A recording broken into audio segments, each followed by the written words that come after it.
was just an ordinary day. I got up, made some breakfast, checked my phone. But instead of reading the morning news, there was only one story that dominated every channel, and it wasn't some new political scandal or celebrity gossip. It was something out of this world, literally. The skies above the earth had changed forever. A massive silent spacecraft had appeared in orbit, unlike anything we'd ever seen. People ran for cover, hiding behind cars and trees, while others stood frozen in fear. Some urged to calm, while others took a more aggressive stance, demanding that the aliens identify themselves and explain their presence on Earth. But as days turned into weeks, the aliens remained silent, continuing to arrive in cities around the world and disappearing into the ground. Should we welcome the aliens as guests or treat them with suspicion and hostility? Some believe that we should reach out to them, offering friendship and cooperation. Despite the many differences between us, both species shared a common curiosity and desire to understand the universe. Maybe this was our chance to learn from each other, to share our knowledge and cultures and expand our understanding of the cosmos. In a shocking turn of events, one of the aliens disappeared. She had been on Earth for months, observing our world and interacting with our scientists. But now she was gone without a trace. Their world was dying, and they had come to Earth to make it their new home. But there was a catch. They wouldn't be coming alone. They had been studying us, observing our behavior and assessing our resources for years. And now they were ready to make their move. Their plan involved bringing their entire civilization to Earth, along with all of its technology and resources. If the aliens were planning to invade Earth, then we needed to know as soon as possible. We searched for clues, interviewed witnesses, and analyzed data, all while trying to stay one step ahead of the aliens. I knew that the fate of humanity hung in the balance, and I was determined to do whatever it took to protect my world. It would raise a lot of questions and challenges, but also a lot of opportunities for learning and growth. It all depends on how we choose to respond to this extraordinary event. In the end, it was my determination and courage that led us to victory. With the help of my allies, I exposed the aliens' true intentions to the world. And finally, humanity was prepared for what was to come. But as we got closer to the truth, we also became more vulnerable. The aliens had eyes and ears everywhere, and they were growing suspicious. But I wasn't just racing against time. I was also battling against the very nature of humanity. Not everyone was willing to believe the truth about the aliens. Many still saw them as peaceful visitors who had come to help us. And those people were in danger. And that meant that they needed to study our planet in depth to ensure that it could support their way of life. Her disappearance caused a stir among the humans, and her absence was felt deeply. But it was also a mystery that I couldn't resist. Determined to find answers, I embarked on a journey that would lead me to the heart of the mystery and reveal the truth behind the aliens' presence on Earth. World leaders will need to set aside their differences and unite to decide how to respond to this momentous event. The stakes are high as humanity grapples with the implications of no longer being alone in the universe. But as the world reels from this revelation, a select few will seize the opportunity to learn from our new visitors. Scientists, researchers, and scholars will have the chance to study alien technology and biology, potentially leading to breakthroughs in fields from medicine to energy. The potential for discovery is immense, but so is the risk. As humanity edges closer to unraveling the mysteries of the universe, we must also be wary of the dangers that lie ahead. Will we be able to coexist peacefully with our new neighbors?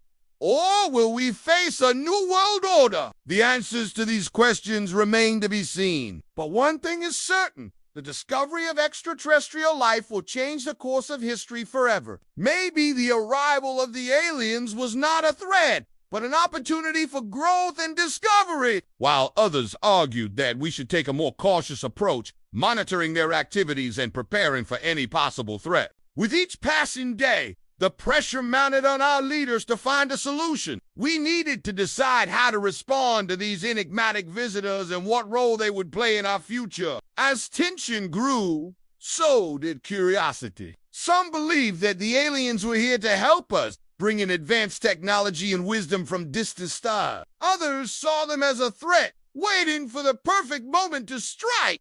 Could humanity face another world war? I couldn't help but wonder about their world, their culture, and their intentions. What was their planet like? What had brought them to Earth? And what did the future hold for both our species? There I discovered clues that hinted at a secret hidden beneath the surface. With the help of a team of experts, I delved deeper into the mystery, uncovering a truth that was both fascinating and unsettling. The aliens weren't just here to observe us, they were here to study our world for a much more sinister reason. The answers to these questions could change the course of human history. Still, none of the visitors seemed to acknowledge the crowd. They analyzed the soil from the landing sites, hoping to find clues about their origins. They monitored radio frequencies, searching for coded messages, and they kept a close eye on the aliens, studying their behavior and movements. But the more they learned, the more questions they had. The aliens seemed advanced beyond our understanding, yet they showed no signs of aggression or hostility. They seemed peaceful, yet they had the ability to destroy entire forests with a single device. They continued walking slowly and steadily toward their destination, occasionally glancing at the sky as if expecting something. Finally, they stopped in front of a large oak tree, apparently satisfied with this. One of them raised his strange device and pointed it at the tree, and then the most shocking thing happened. The oak tree shimmered and dissolved into thin air, revealing a large opening underneath. The aliens entered the hole, and then it closed up again, leaving the crowd staring at the empty space in disbelief.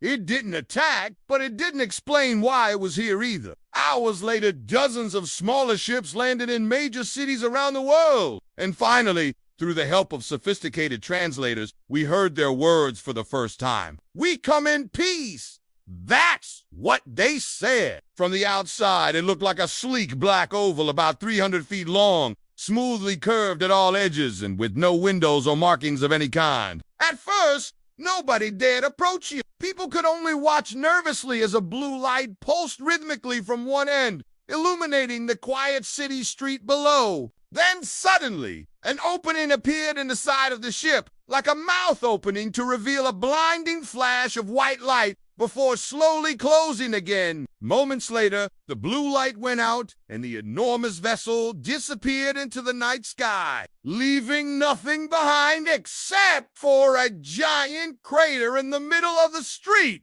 So who were these extraterrestrials? What did they look like? Were they here to make friends or wage war? And what would happen during first contact with an alien species? Would they even speak our language? The answer to this last question turned out to be yes. They spoke English. Perfect English. Almost. Their grammar was a little off, but maybe that was because they were nervous. After all, this was a huge event for them, too. The first ship arrived in New York City, right between Central Park and the Hudson River. Then it happened again. The same blue lights flashed from the same spot in the night sky. The spacecraft had returned, and then a ramp extended from the side, slowly lowering itself down onto the ground. For the first time, people could see inside the ship and glimpsed its occupants. A group of figures emerged, walking purposefully towards the entrance to the park. It looked like men, but not exactly. They seemed thinner and taller than the average man,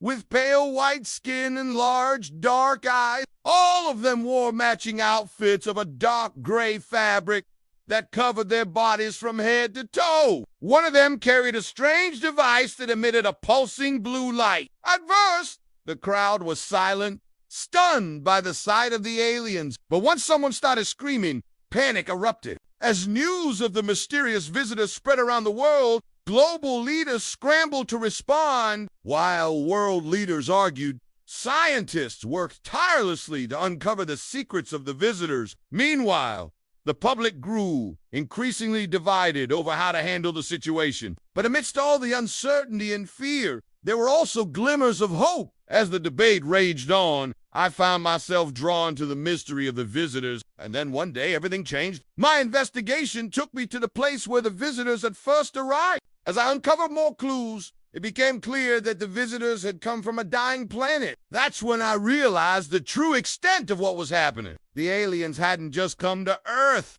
They had come to conquer it. As I grappled with this shocking revelation, I knew that I had to act fast. With the help of a few trusted allies, I raced against time to gather evidence of the aliens' true intentions. As the danger grew, so did my determination.